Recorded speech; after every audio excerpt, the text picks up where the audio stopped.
do have one small announcement. It's not a mistake in the bulletin, but more pastoral privilege. I've switched the scriptures today, so we'll be reading the James scripture first, and then I'm going to do the 2 Corinthians scripture.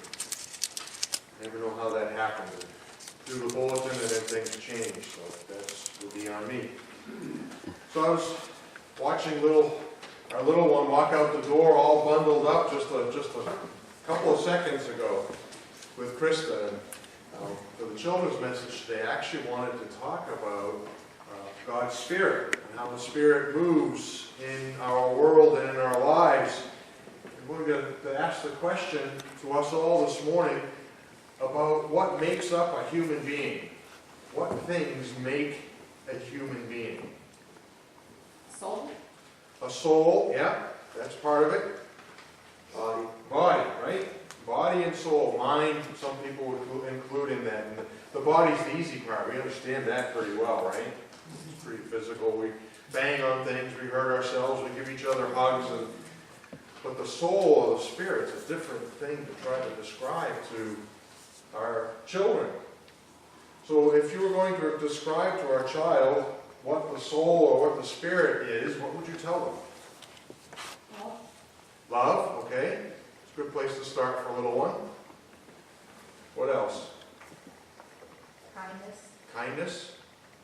What does the scripture say about this God's Spirit? What does it describe God's Spirit to be like? Right? The scripture doesn't say God's Spirit is like the wind that blows. You can see the effects, but you never really see the Spirit itself. That's the part of a human being that is inside of us. We all have our own soul, our own spirit that's a little different, that you can't really see. All you can see is the effects of that Spirit.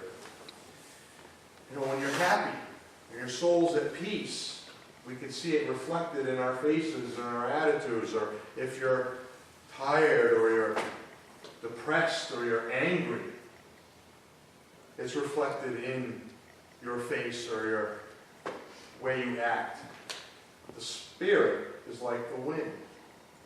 And what it made me think about it this morning is watching him all bundled up when the wind is blowing outside.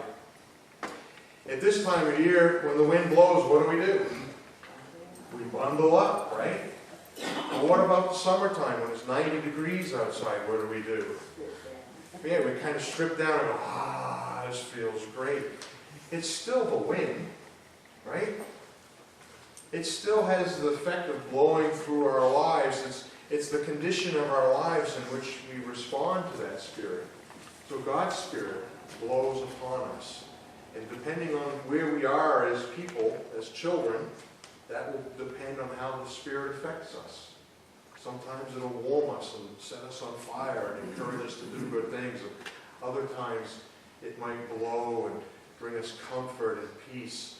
And I just wanted to give that image to a child to say, God's Spirit is like that. We can't see it, but we know its effect by the way we respond. So they're having fun outside in the cold. And we've got a lot of that coming. So I just pray that God's Spirit touches us all in new and refreshing ways that we might grow closer to one another to Him. Amen?